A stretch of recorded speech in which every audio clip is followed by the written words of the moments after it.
This is the Ohio Adult Allies Podcast.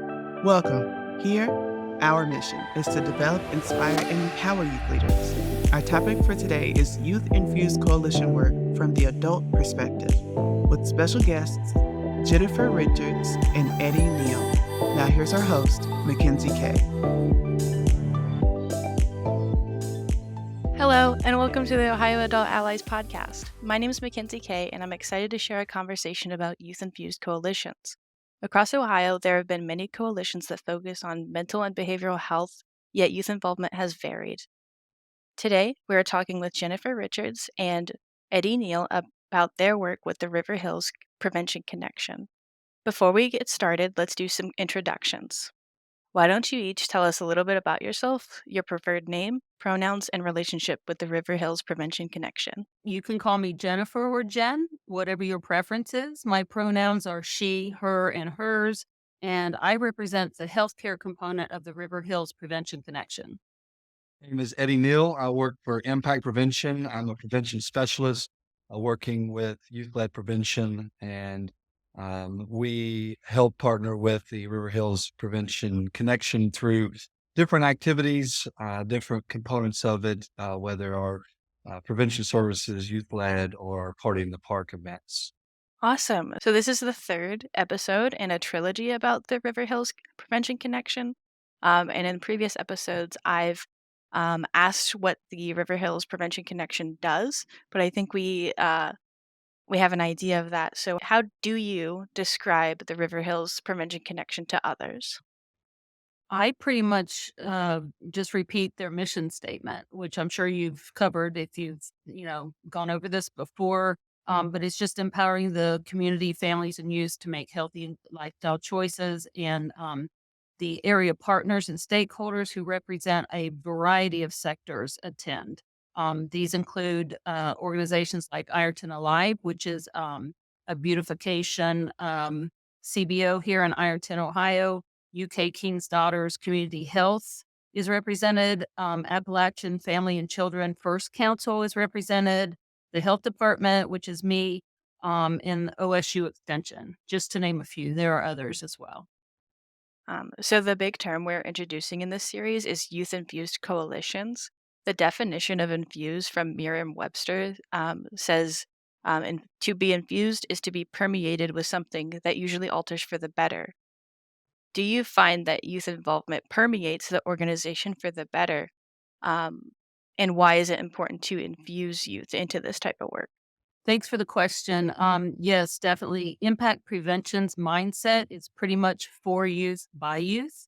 And this spills over into the River Hills Coalition organization as well. And I think it's important to infuse youth into this because youth offer important and highly relevant perspectives on issues that are affecting them, as well as their community overall. And youth are often more creative in coming up with solutions than the adults are in the room. Awesome. So what do you think attracts youth to this type of work? I think youth want to be part of the solution to the problems that they see around them, and they want their voices to be heard. Impact Prevention and the River Hills Prevention Connection provide a safe space where I believe youth feel valued and respected. What techniques have you seen be used to keep youth engaged? I'll start with my part. As a representative of the health department, we engage youth in our anti-tobacco programming, which involves going out to middle and high schools to give vape prevention talks. We work to advocate for school tobacco policy change to follow best practices and not just be punitive only. And then we're also working on a linkage to cessation program in depth that is a product of the American Lung Association.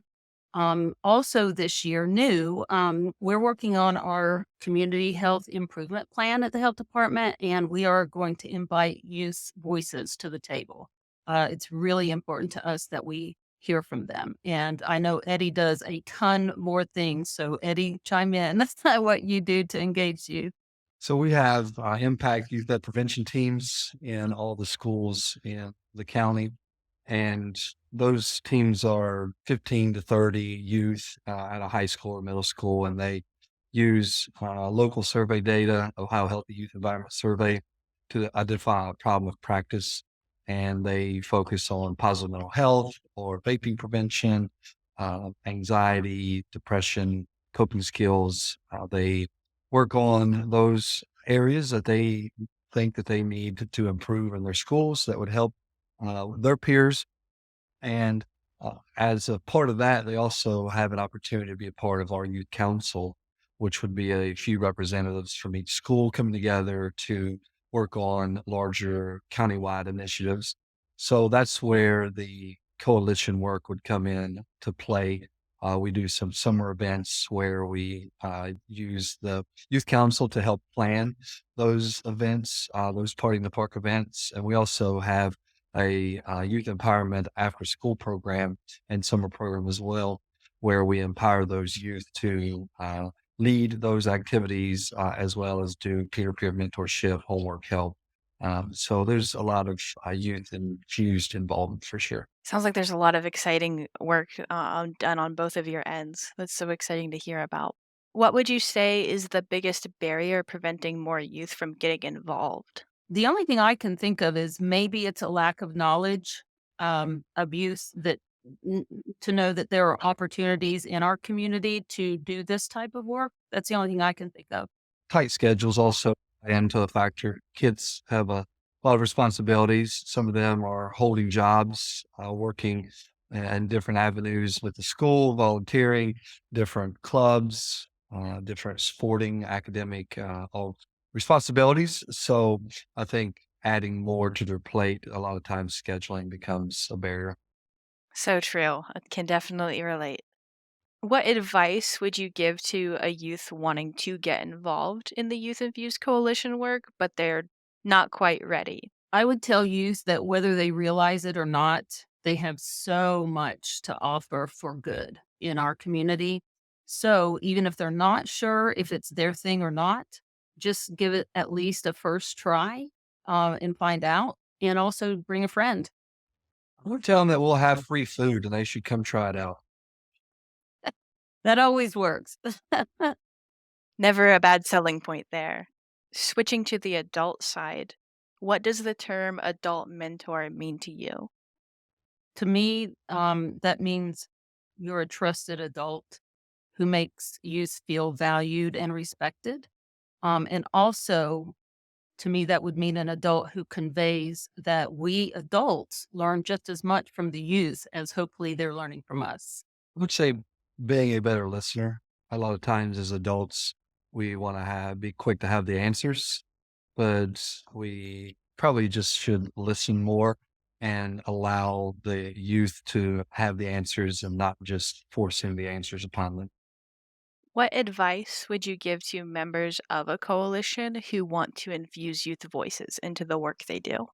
I would say to invite the youth to work with you and create an environment in which they feel heard and valued. And I say don't be boring sticklers with a bunch of rules and just have some fun with them. And then just one more question as we wrap up here. What is some advice you would give to a new adult mentor? I would suggest maybe the new adult mentor might have a mindset of partnering with youth rather than mentoring. Make sure it's a two-way street. Be very open to the ideas of the youth and, again, to learn as much from them as hopefully they do from you.